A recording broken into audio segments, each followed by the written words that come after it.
Imagine all the people sharing a powerful idea to keep our planet healthy and beautiful.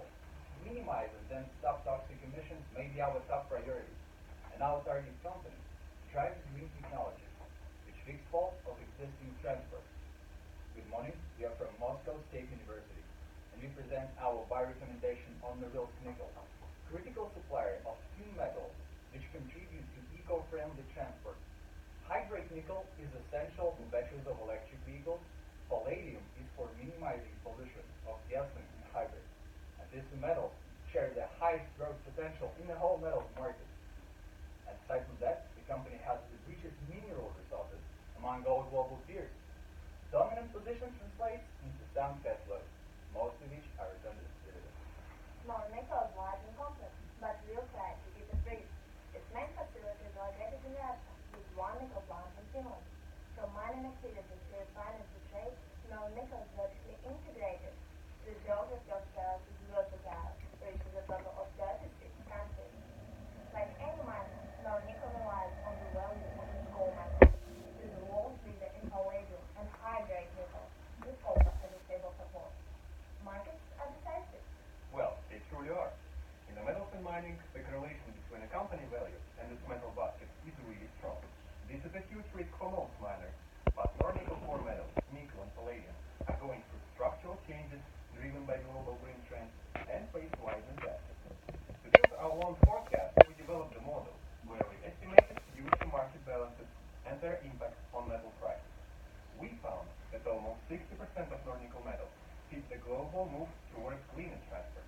Following the Dieselgate, large automakers switched to more eco-friendly gasoline vehicles, trying to achieve tighter emission targets. But how non-nickel benefits? It supplies 40% of global palladium, which is used in catalysts for gasoline cars, helping to minimize carbon emissions. So demand for palladium is now stronger than ever. We also expect no recovery in weak supply, since otherwise miners are distressed. We expect the deficit to grow for at least 3 more years. And by that time, electric vehicles will play a dramatic role in our lives and immensely boost production of batteries. Batteries run on a special type of nickel called hydrate, where non-nickel is globally with a massive gap. Due to technological reasons, the global production of this metal is difficult to increase, and growing demand will cause a significant deficit.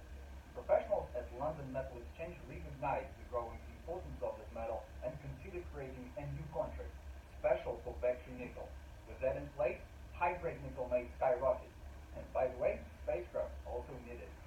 To arrive at the final price distribution, we perform Monte Carlo simulation to control for any changes in global GDP growth, dynamics in end markets, and metals correlation. Palladium is a great support in short and mid-term. Nickel is a great long-term prospect, and non-nickel fully enjoys the momentum. But why it benefits even more than competitors? The reason lies in a wonderful current installed base, which has absolutely no comparable to the world. It has 3 outstanding advantages. Firstly, non-nickel operates unique ore body with a remarkably high content of metals. Normally, competitors have nickel copper or only platinum group metals. Non-nickel extracts all of them from the same mined ore, spending less money and outpacing competitors. Secondly, non-nickel is the lowest cost producer of hydrate nickel. It extracts metals from sulfide ore deposits, while most of its peers are exposed to laterite ones.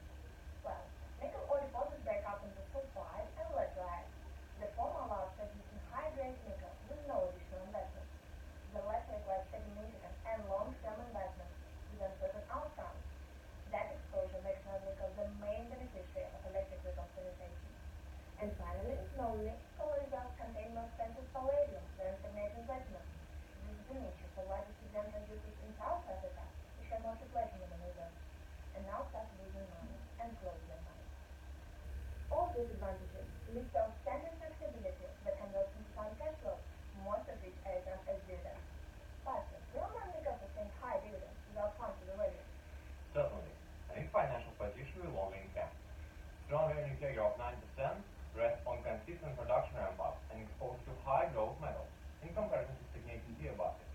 We also observe substantial cost leadership, driven by unique resource base and complete vertical integration. Labor cost optimization and the weak Russian ruble are beneficial as well, as 90% of costs are ruble denominated. Outline position led to impressive EBITDA margin of 52%. It has the potential to hit historical highs with the market support. So, non-nickel is really efficient in terms of operating performance, but what makes it even more attractive? In the last 5 years, it has paid almost $14 billion in dividends, with an average yield of more than 10%, which is well above global peers. The company pays 60% of EBITDA, unless its net debt EBITDA goes above 1.8. Large dividends match with effective reinvestment at over 20% IRR. Going forward, buoyant commodity markets will provide a good platform for new projects. In our base case, we stick to the current dividend policy and stress that Nornickel will continue to generate payouts without significant increase in leverage. Now let's see how we worked out the target price. We value developed non-nickel assets with DCF and added real options for the two feasibility study projects. We also performed the EBITDA regression-based analysis. The 50-50 mix of these two approaches led us to the ADR price of 21.9, implying a 17% upside. Our DCF is based on free cash flows per firm. We consider the use of terminal growth rate too aggressive, as all miners run out of their mineral resources someday. Thus, we estimate life of mine cash flows based on the company's proven and probable reserves. Our model is dollar denominated, with cost of equity adjusted for Russian contract premium of 2.7%. We also value the two prospective PGM projects separately by using real options approach. Both contain a lot of palladium and imply beneficial unit economics. Volatile PGM prices create additional value for these projects, but we stay conservative on them due to actual capex uncertainty and time lag. Finally, we introduced our trading multiple relation. Using regression outcomes, we adjusted our peers' multiples for growth, returns, and risk profile. Besides, we added a premium to the entire industry, expecting its recovery in 2019, and our fair target multiple is 6.51 forward EBITDA. We tested our target price of 21.9 with Monte Carlo analysis, which shows that 85% of the results support our buy outlook. But we shouldn't forget about this. And the main threat to any miner is fluctuations in metals prices. As Nornickel has a low correlated basket of rather prominent metals, we've checked how most impactful metals risks affect the company's financial health. China along the trade wars does put certain pressure, but Nornickel enjoys twice lower China exposure than that of peers, and of course less macro-sensitive metals. For palladium, we observe the risk of substitution by platinum, but automakers do not seem eager to implement the new technology, and Nornickel produces them both anyway. Shift from nickel in factories may be destructive, but analysis of the technology shows that such shift is highly unlikely. And Nornickel, like any Russian entity, faces the political pressure and challenging risk premiums in Russia, but successfully mitigates them. Thanks to its critical importance to the European Union and the US, and the recent case of sanctions lift from its peer company Rusal, the probability of sanctions approaches zero. And Nornickel is resilient to controversial environment thanks to its high-profile corporate governance, transparency, independent directors on the board, and balanced shareholder structure. But the risk of how miners affect the environment is often overlooked. And here we found something very impressive. And this is Nornickel exceptional ESG dynamics. The first Russian company to ever make an ESG presentation, it has recently closed the most polluting facilities and announced a new green project. Last week, the director of Russian WWF was appointed to Nornickel's board of directors. ESG ratings are growing, which might have a positive impact on valuation and enlarge the investor base. Therefore, non-nickel is a great investment from an standpoint. Backed by markets, competitive, providing lucrative returns for shareholders, and protected from controversial environments. We are confident with our buy recommendation and invite you to join us. Thank you. And the floor is now open for questions. Thank you. How do you think the ruble crisis is going to affect your recommendation? So there is a kind of double effect of the currency risk on Nornickel. Firstly, with ruble depreciating, Nornickel feels more comfortable because it gets the revenue in dollars and spends money in rubles. But at the same time, if the ruble appreciates, the whole Russian market actually feels a bit better, and Nornickel with the Russian market moves along. Also, we think that dollar has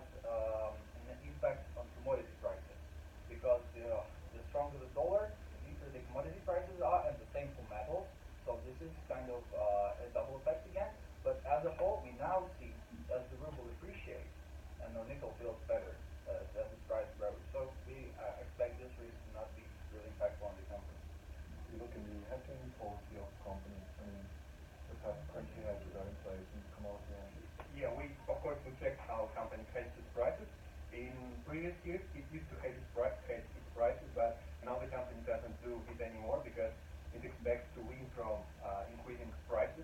And we were also told about it in Q&A session with the management that the company doesn't use hedging anymore.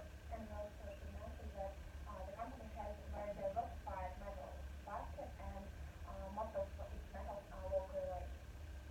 So they sell their metals on spot prices by direct contract to their customers.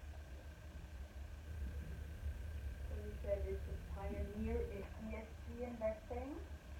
So are there any outlooks management has given that would still make them even more pioneer, or what is happening in this space? Yes, definitely. Dasha, could you please open the any quick category? This is the latest project they have. Yeah, as you can see, the company will actually accelerate spending on environmental projects in the following 4 years, according to its new investment program. And the main project is which is called Sulfur project. It's an umbrella name for all the projects related to reducing of sulfur emissions in all the regions where the company operates. And according to the company, it will decrease sulfur emissions by 4 times, and actually, which is a very good result. And already now we see that the company is fourth in Russia in terms of emissions, and it will become even better in And forward. according to our research, the company has already advanced on path of reducing carbon and sulfur emissions. That's the open slightly ESG dynamic appendix one. And so carbon and sulfur emissions have already reduced since 5 years ago situation, and it's a really positive sign for investment. Side that you say that without no growth prospects, you still have pretty much high target size. Yeah, this is So basically, without growing, this company still remains cheap. This company will still be buying with no growth prospects in high-grade nickel. So this is only concerning the nickel prices. If we expect the technology to switch and the battery is not to use nickel anymore, we see that nickel mostly relies on stainless steel makers, and the dynamics will not be that fast as the steel makers industry.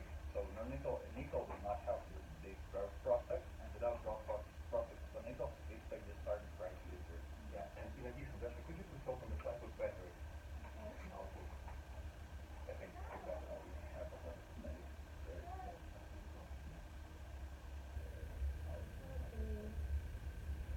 Again, we think that shift from usage of nickel is very unlikely because we considered like several technologies for batteries, and nickel usage is very important for batteries because it has very low self-heating rate, and like it's much cheaper than other batteries, and all the analysts converge in opinion that nickel batteries will be like dominant technology in the future. Based on the financial analysis part, the debt to capital ratio and the debt to equity ratio are extremely high. Is your view? So their on the valuation date, their debt to equity ratio was around 26%, and we expect debt to equity ratio reach the target of 32%, which is actually a median for the metals and mining companies. The interest coverage ratios, these scores are okay for the company, and debt to equity ratio in terms of market value of debt, market value of equity is actually at the level of 26% on the valuation date. Because I have 260. This is the debt to equity book value, so we do not consider this to be precise numbers. Can you elaborate on the dividend policy and the change in shareholders? Yes, sure. According to the company's shareholders agreement, which was advanced 5 years ago, the company pays 60% of EBITDA unless its net debt to EBITDA goes above 1.8. And according to our research, actually the company is not expected to reach the level of 1.8. It will only reach 1.6 or 1.7 because the support from commodity market is very strong, and the company will be able to at the same time spend more on projects and maintain the current dividend payout, which is actually very important for any Russian company.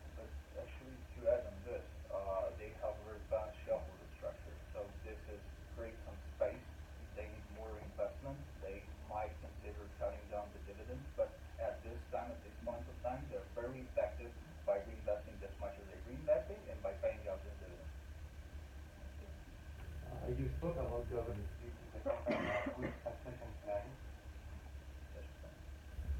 Excuse me, could you please? Yeah, I mean, you spoke about governance. Yeah. Do you think the company has good succession planning? Could you specify again? Yeah, What do you mean by for the succession plan? leadership. For the leadership, I mean, succession There is, and I will view, there is the CEO of the company, president of the company, Vladimir Potanin. He's actually, I guess, he's raising the kind of management he wants to be successors of him after he leaves. So we know that they're asset managers and they are, all board of directors in most companies in Russia. We see them a lot, and they are very efficient in terms of how they govern the company. So we guess there are several candidates to be president of the company, and they're a very effective management structure now. So yes, probably yes. When it comes to valuation, you have a 50-50 some ETF and trading multiple-based valuation. Could you comment on the weightings? Quite a volatile end market, 50% on ETF. Why is that? So our main idea is not to over-rely neither on the intrinsic value that we derive from the real options, neither on the market pricing that we get from the multiple valuation, and so we get the 50-50 weight for them. But actually, whatever the mix we choose, it will lead to buy recommendation, because both multiples and DCF lead us to buy recommendation. It's actually 21.7 for multiples and 22.1 for the base valuation. Yeah, people very understand and they can show you.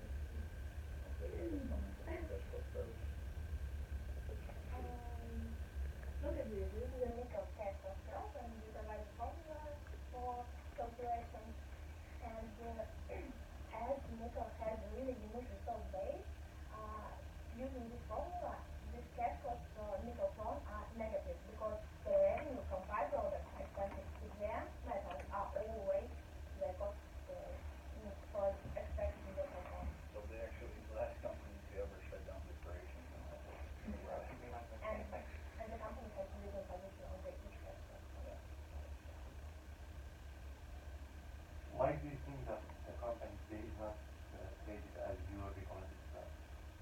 It's actually trading at our recommendation price. It's a little bit higher. And why a little bit higher? The first reason is actually we think that palladium prices are a bit overheated. Our forecast shows that the price is $1,200, I guess. It's now trading $170. And the next thing is actually the dividend payout date is near, so the price will decrease. In Palladium market, one thing happened that no one expected. Fiat recalled 1 million of its cars because it didn't pass the test for emissions targets, and therefore very severe deficit appeared on the market because more and more palladium is needed for Fiat in particular. That's happening. So basically your price point has been hit now. Yeah. Sure. Okay.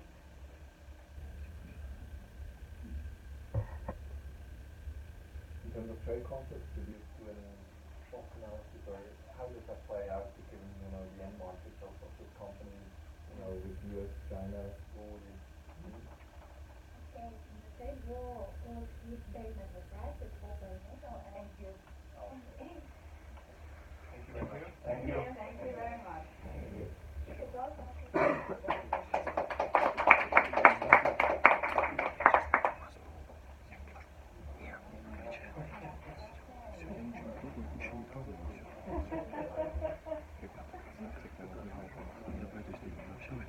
Поэтому я пришла прям скажи, что это было за тест. Я, к сожалению, посмотри, что вкусно, что-то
Sorry.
Ситуация просто в кадре, даже очень косвенно, но английском дериватива по программе магической. И два студента из политехника Cameleon, стажера, которые приехали к нам в факультет, хотят с собой на курс записаться. Ну, не из команды, но просто из них. Так совпало, вчера раздалось, потому двое если это выживут, и пойдут и перезашли.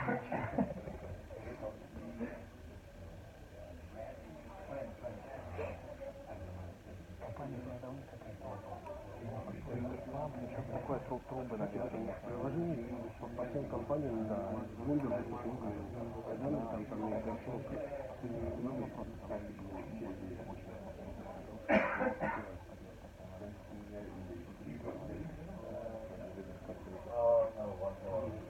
Сейчас вообще все идеально. Как будто мы все заготовили.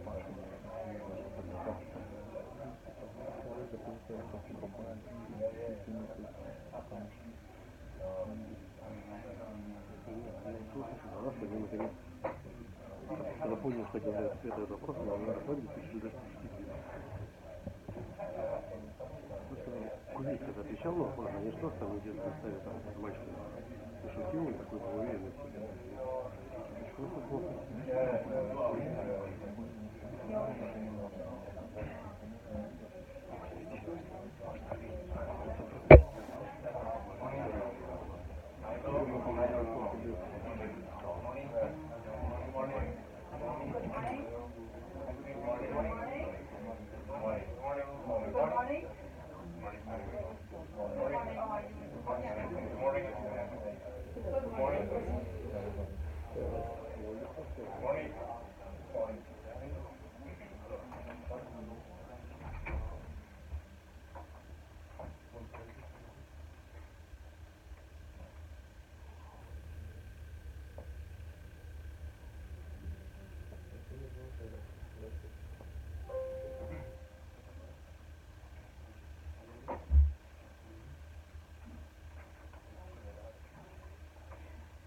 Good morning, ladies and gentlemen. I am Valentina, and together with Andrea, Paolo, Giacomo, and Giovanni, we make up the Politecnico di Milano team.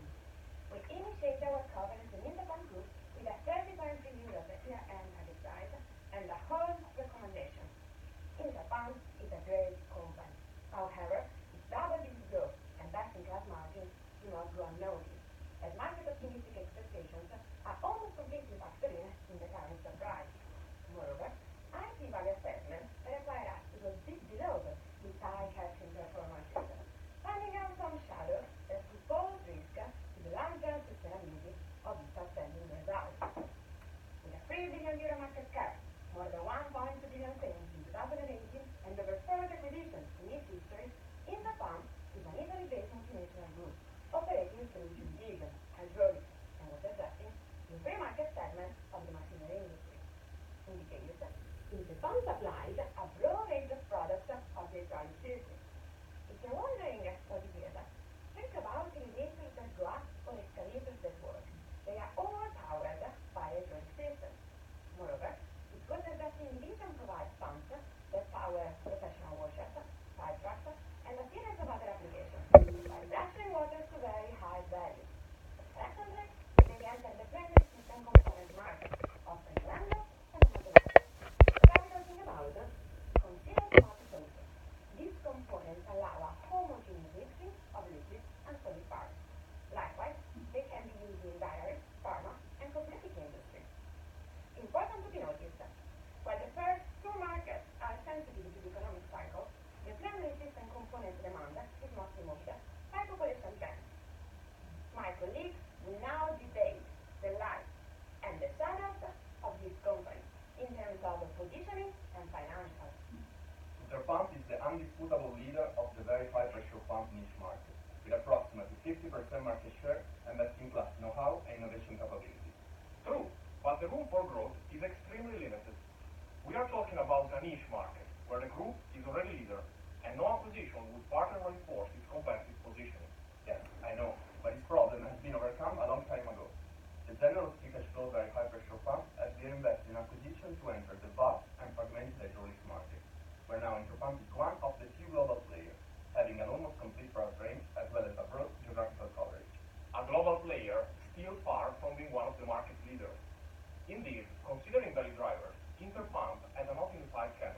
which implies limited cross-selling, a decentralized distribution network, and a fragmented brand portfolio. Moreover, it is completely ignoring the IoT and electrification trends, showing R&D efforts below competitors' average. Recently, they entered the fluid handling system market, and the positioning is weak as well. With a narrow product range and sales concentrated in Europe, Interpump is missing the plenty of opportunities offered by the market. You're right, but it is completely physiological considering the recent market entrance. Nevertheless, I believe this market to be an extremely interesting opportunity, being quite big, fast-growing, and driven by population dynamics instead of economic ones. Okay, I got it. Interpump is competing in the free market with very different positions, but what about numbers? Well, concerning number, Interpump is bulletproof. I dare you to find another industrial group with best-in-class margins and return and revenues that tripled in the last decade. Actually, that's true. Interpump performances are bulletproof. But if anything, I have to show you a worrying decreasing trend in water jetting returns. Moreover, I would like to remind you that sales have been underpinned by more than 25 acquisitions. And if you want more details, acquired companies almost never grew more than the group during the first 3 years after the acquisition. Given Interpump international network and cross-selling opportunities, this is a clear signal of poor revenue synergy. Good point. I didn't notice it. But if you are trying to say that Interpump M&A strategy is ineffective, you are crazy. Its peculiar stock integration strategy allowed the group to align lower EBITDA margin acquisition to Interpump value in short-term periods, avoiding knock-on effect on group margin. So revenue synergies are weak, but Interpump M&A strategy conceals no shadow, trust me. Are you sure?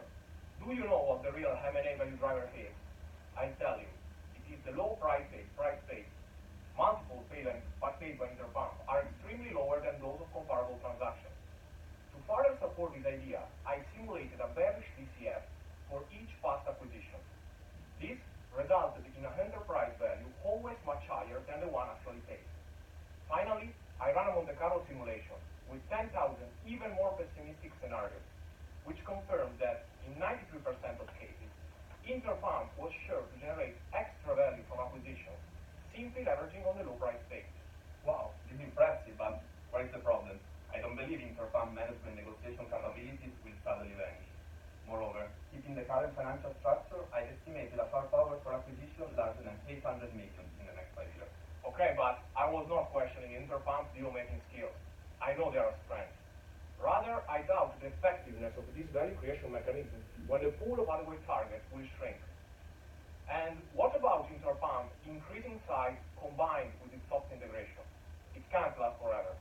Analyzing similar and larger players, it is quite clear that the current approach could be sustainable till approximately 2 times the current size. At that moment, I believe Interpump will consider a change in its strategy, reducing or not performing M&As for a while. Well, it would be difficult to manage all these lights and shadows, but we were able to consider all of them in our model. Through DCF valuation, we obtained a year-end target price of 30.3 euros, of which 26.1 from the organic business and 4.2 from sugar and milk contribution.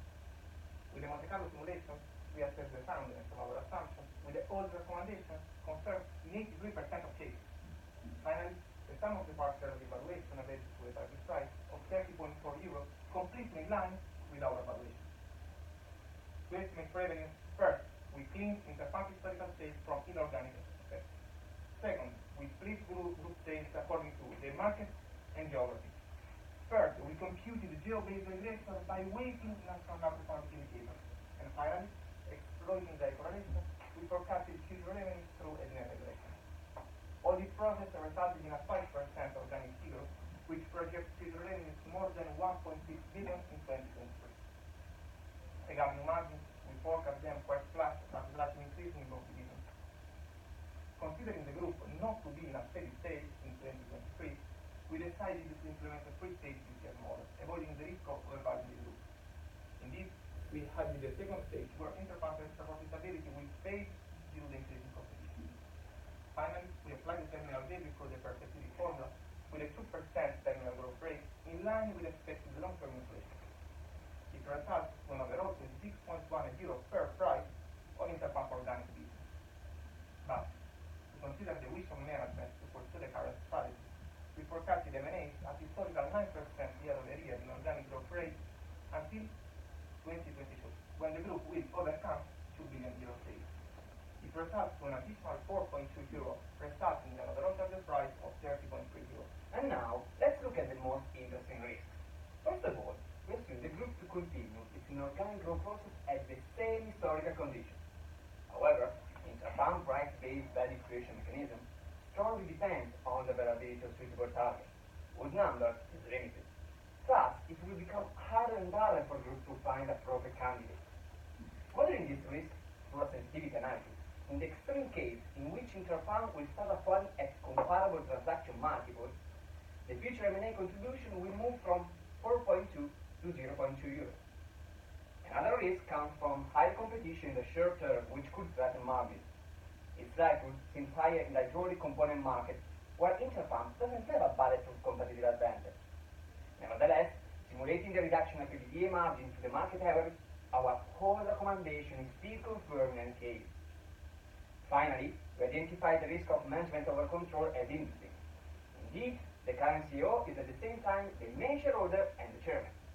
However, a series of corporate governance practices, such as high number of independent directors in the board, is a surely mitigating factor. Now, wrapping up, despite some shadows here and there, Interfund shines in the industrial machinery landscape. However, market optimistic expectations are almost completely factored in the current stock price. And then, we deem fair a whole recommendation on Interfund stock. Thank you for the attention. We are now glad to answer further questions. Emerging market strategy of the group? The group is operating mainly in three of the main like emerging markets that are China, India, and Brazil. But the group is not covering the market with a strong presence. Indeed, they account for less than 10% of the revenues of the group. The fact is that the strategy of the group is usually not to acquire companies directly in those markets, but they prefer to acquire companies that are based or in Europe or in the US that already have a presence in this kind of market. So this is the strategy of the group, and it's quite weak. And in particular, if you consider the last market in which they entered, so the fluid-handled system one, that is mainly related to the fact that in the future a lot of population in those markets will move from the fresh food to the processed food. This can be like a tempting opportunity, but also a missing opportunity if the company will not increase. And of course, emerging markets have been very important for Interfund in terms of geographical diversification. Indeed, Interfund is operating in cyclical markets. However, thanks to its acquisition strategy and diversification, they have been able to reduce their exposure to the economic cycle, because they have been able to balance the positive and negative part of the cycles in the different different countries. And this is of course reflected in organic revenues, which in the last 15 years never saw a slowdown despite the different phases of the economic cycle of the countries in which they operate. Can you elaborate a little bit more on the M&A strategy, not only in terms of buying at lower revenues, but also in terms of finding appropriate acquisition targets? Yeah, the strategy of the group is based on M&A. Indeed, we are talking about a company that acquired more than 40 companies in its history. It has a very particular strategy, the company for M&A. So, they acquire companies, but they don't integrate this company inside the group. They leave a lot of freedom to the acquired company. And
use a clear path. So first of all, they acquired CPO. Then they moved to cylinders. Then they started to have also hoses and fittings. That was the last part of the end valve. And finally, in the last year, they entered the full-handed system market, increasing their diversifying and entering this new kind of part of the machinery industry market. And however, considering the selection of the different adequate targets, usually the management is directly involved. I mean, they try not to outsource, for example, the consulting stage to find a project target, but they go directly to visit the companies and to select the right one. And maybe if you want to know how it's possible that they pay so low multiples to compare with the other player in the market, that is that the company is not offering to the acquired company only money, but they are offering a different value proposition. So if you consider a private equity that is probably paying more than the company, Interpump leave the possibility to the acquired, the founder of the company that is selling the company, to remain inside the company, to grow with the group. It offers the investment that are needed for the company, and also there is the possibility to be acquired with shares. So an exchange of shares that so in the future the company will share the gain and that Interpump will do. And also the fact that being inside the company, there is an alignment between the objectives of Interpump and the objectives of the founder of the company. So basically, Well, how long do you believe that this search strategy is going to be sustainable and going to keep going? In terms of sustainability of this strategy, we believe, first of all, that the current approach could be sustainable till approximately 2 times the current guidance. This is confirmed by the management guidance, which are aligned with this value. And to test this value, to find out this value, we analyzed all the similar and larger players operating in the same market of Interpump. First of all, we found out that all the players, for example, Bosch, Parker, Eaton, Bucher, and all of them, are much more centralized than Interpump along the entire value chain. For example, in terms of procurement, most of these players acquire the necessary raw materials for all their subsidiaries altogether to exploit the economies of scale.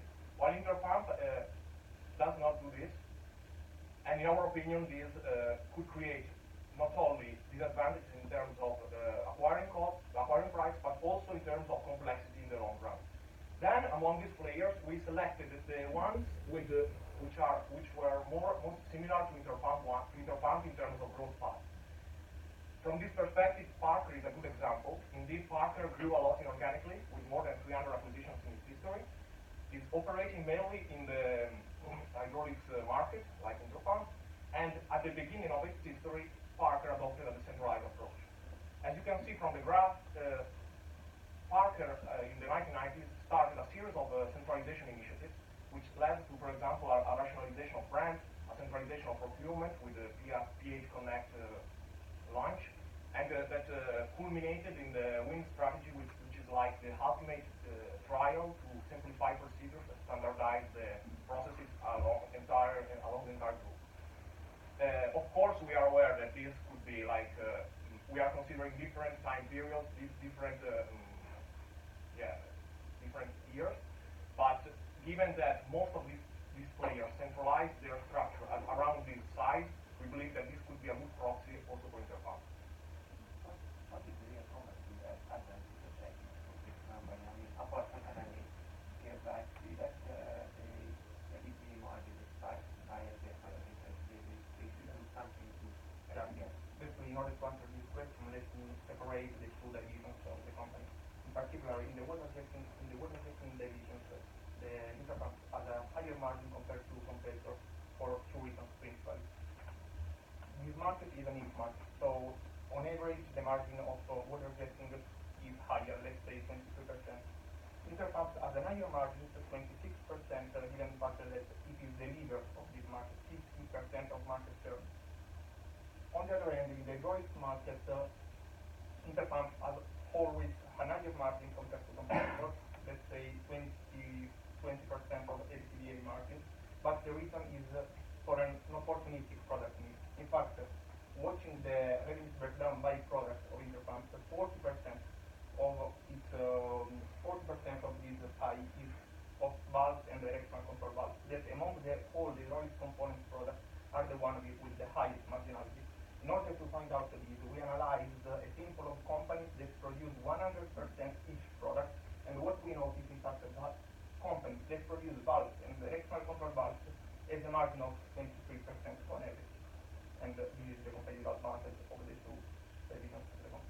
back to the last question.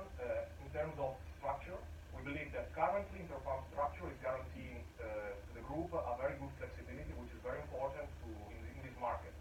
However, we don't believe that, as I said before, that this approach would last forever, and thus, if the strategies will not change, probably we could see a higher pressure on margins because of the complexity in terms of operating management of the group.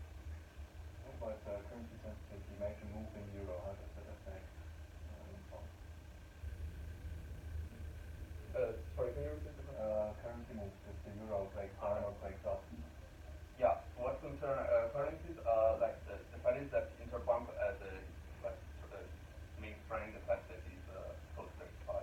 So for what concern like the currency external to the euro one, the company has like natural hedging policies that is the local to local solar production.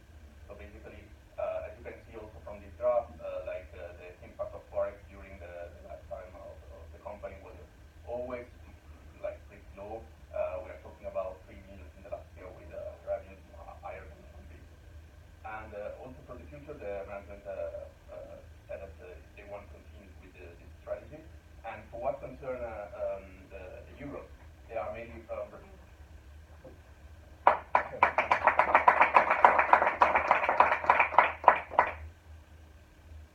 Thank you. Thank you, guys.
А чего?